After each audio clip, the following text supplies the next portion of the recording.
Hey, sports card fans, it's John Wade Boggs fan. Hope you're all doing well. Headlined by rookie cards of several of the greatest baseball players of all time, the 1954 top set is further enhanced by a strong veteran roster. The appealing design and impressive checklist have resulted in one of the more timeless vintage baseball sets. 1954 Topps was distributed in 3 different series, including Series 1, cards numbers 1 through 50, Series 2, card numbers 51 to 75, and Series 3, card numbers 76 to 250. Although there are no known short prints, graybacks were issued in Canada for the first series, in addition to the standard white background cards that were available in the United States.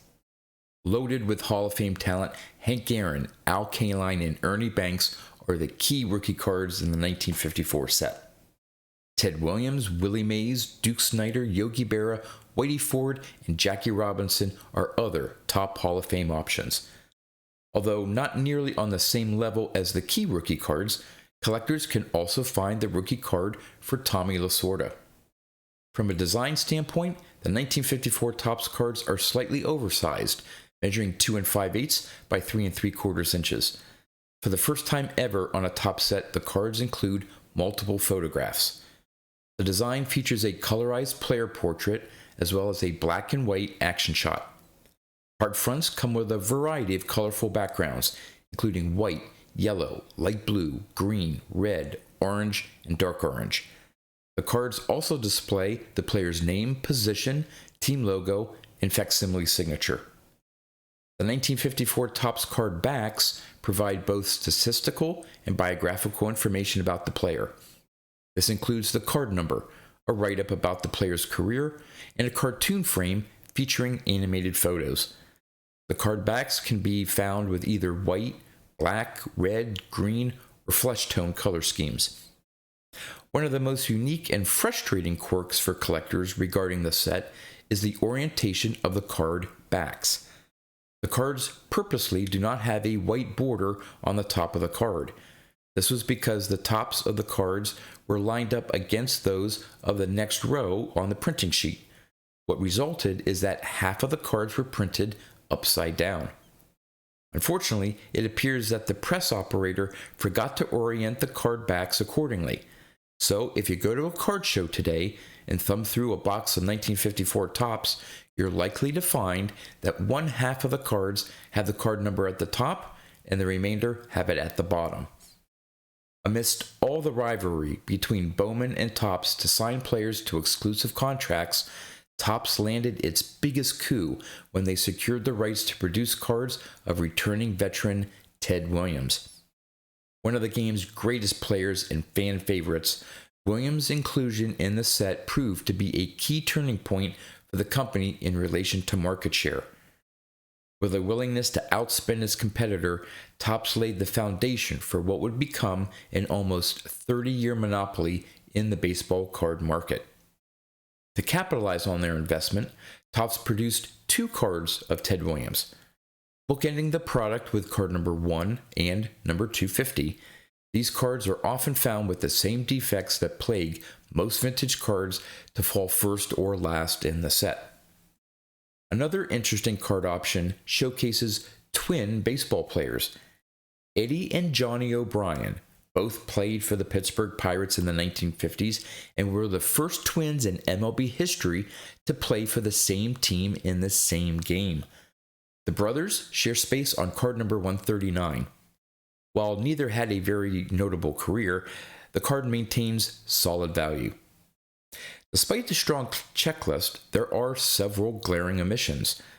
The battle of player-exclusive contracts isn't new to the hobby, and in 1954, Bowman was able to secure the baseball card rights to Mickey Mantle, Pee Wee Reese, and Roy Campanella, thereby preventing their inclusion in the top set.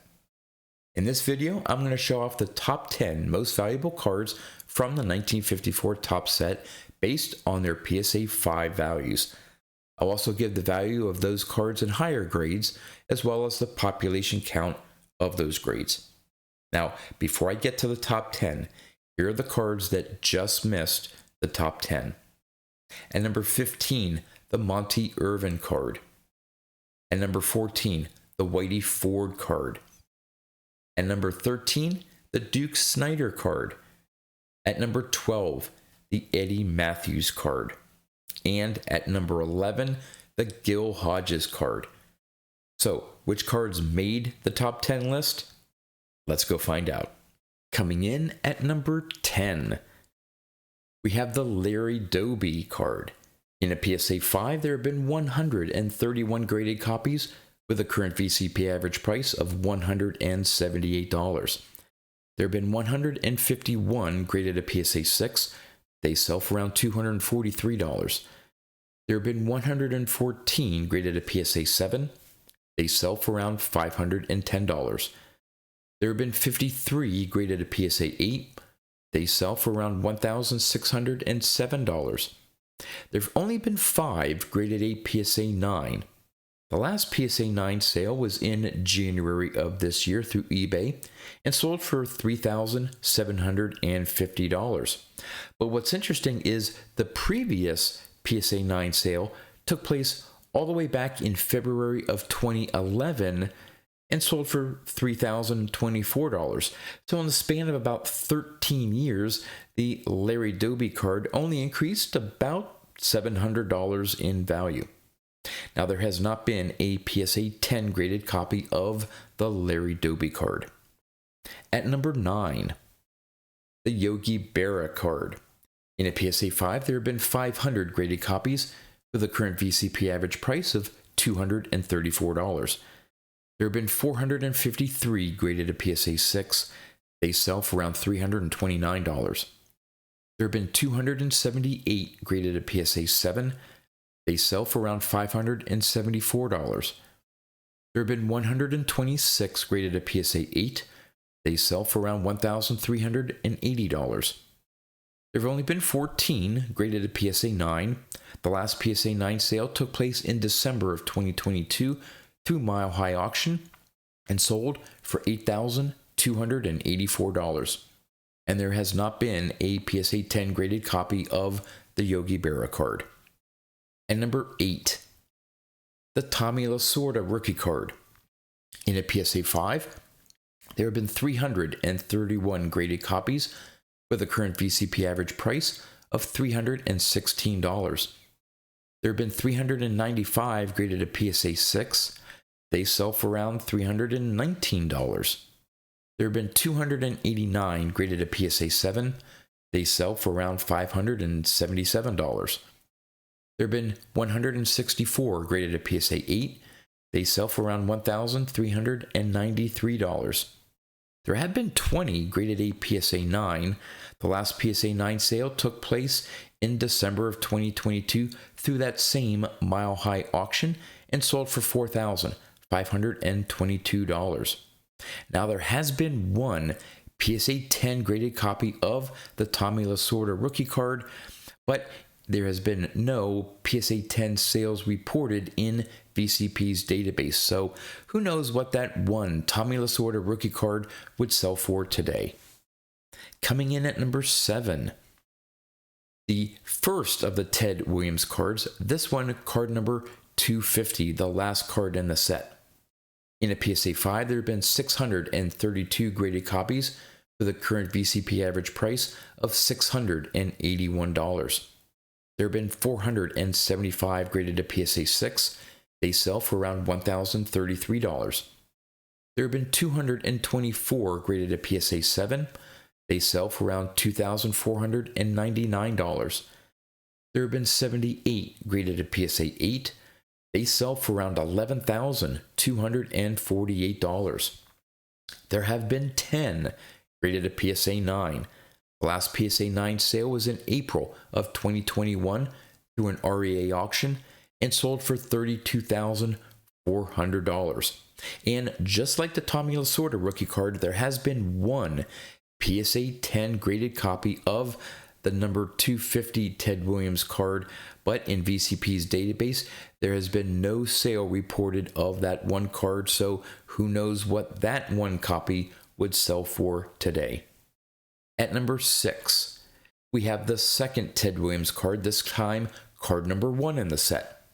In a PSA 5, there have been 662 graded copies with a current VCP average price of $693. There have been 431 graded a PSA 6. They sell for around $1,361. There have been 208 graded a PSA 7. They sell for around $2,751. There have been 72 graded a PSA 8. They sell for around $9,750. There have only been 5 graded a PSA 9. The last PSA 9 sale took place in May of 2020 through Memory Lane and sold for $46,111, placing the Ted Williams card number 1 at the number 5 spot on this top 10 list in terms of PSA 9 graded copies. And there has not been a single PSA 10 graded copy of the card number 1 Ted Williams. Coming in at number 5, the Jackie Robinson card. In a PSA 5, there have been 899 graded copies with the current VCP average price of $871. There have been 729 graded at PSA 6. They sell for around $1,351. There have been 442 graded at PSA 7. They sell for around $2,175. There have been 173 graded at PSA 8. They sell for around $6,411. There have been 23 graded a PSA 9, and the big jump from a PSA 8 to a PSA 9 results in an average price of $100,549, placing the Jackie Robinson at the number 3 spot on this top 10 list in terms of PSA 9 graded copies. And there has not been a PSA 10 graded copy of the Jackie Robinson card. At number 4, the Kaline rookie card. In a PSA 5, there have been 642 graded copies with a current VCP average price of $930. There have been 549 graded at PSA 6. They sell for around $1,380. There have been 343 graded at PSA 7. They sell for around $2,546. There have been 183 graded at PSA 8. They sell for around $5,533. There have been 20 graded at PSA 9. They sell for around $38,238. There has been 1 graded a PSA 10. The last PSA 10 sale took place in February of 2021 through Heritage Auction and sold for $192,000, placing the Kaline rookie card at the number 2 spot on this top 10 list in terms of PSA 10 graded copies. All right, coming in at number 3, we have the Willie Mays card. In a PSA 5, there have been 679 graded copies with a current VCP average price of $1,035. There have been 577 graded at PSA 6. They sell for around $1,583. There have been 333 graded at PSA 7. They sell for around $3,692. There have been 127 graded at PSA 8. They sell for around $9,258. There have been 13 graded at PSA 9. They sell on average for around $67,548, placing the Willie Mays at the number 4 spot in terms of PSA 9 graded copies on this top 10 list. And there has not been a PSA 10 graded copy of the Willie Mays card. Coming in at number 2, we have the Ernie Banks rookie card. In a PSA 5, there have been 679 graded copies with a current VCP average price of $2,138. There have been 490 graded at PSA 6. They sell for around $3,542. There have been 284 graded at PSA 7. They sell for around $6,047. There have been 146 graded at PSA 8. They sell for around $24,749. There have been 4 graded at PSA 9. The last PSA 9 sale took place in November of 2023 through a heritage auction and sold for $144,000, placing the Ernie Banks rookie card at the number 2 spot in terms of PSA 9 graded copies on this top 10 list. Now, there have been 2 rated a PSA 10. The only PSA 10 sale in VCP's database took place all the way back in May of 2012 through SCP auctions, and it sold for $142,836, technically placing it at the number 3 spot on the top 10 list here in terms of PSA 10 rated copies. However, the fact that that last copy sold about 12 years ago, you would think now that today that value has to be well above the current PSA 9 graded price. And to no one's surprise, coming in at number 1, yes, the Hank Aaron rookie card. In a PSA 5, there have been 963 graded copies with the current VCP average price of $5,276. There have been 711 graded at PSA 6. They sell for around $9,027. There have been 396 graded at PSA 7. They sell for around $14,826. There have been 194 graded at PSA 8. They sell for around $37,438. There have been 25 graded a PSA 9. They sell for around $540,000, placing the Hank Aaron also at the number 1 spot in terms of PSA 9 graded copies on this top 10 list.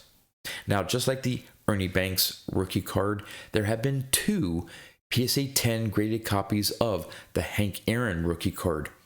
The only PSA 10 sale in VCP's database also took place in May of 2012 through that same SCP auction and sold for $357,594, again technically placing it at the number 1 spot as well in terms of PSA 10 graded copies. But just like the Ernie Banks rookie card, you have to believe that if one of those PSA 10 graded copies were to go up for sale today, it would most likely blow by the current PSA 9 value of $540,000. There you go, the top 10 most valuable cards from the 1954 top set. Would love to know in the comments what you think about the 1954 top set in general and the cards that made the top 10 list. And if you've missed any of the videos in this series, here are 2 that you can check out. With that, that's all I have for you. So until next time, thanks for watching.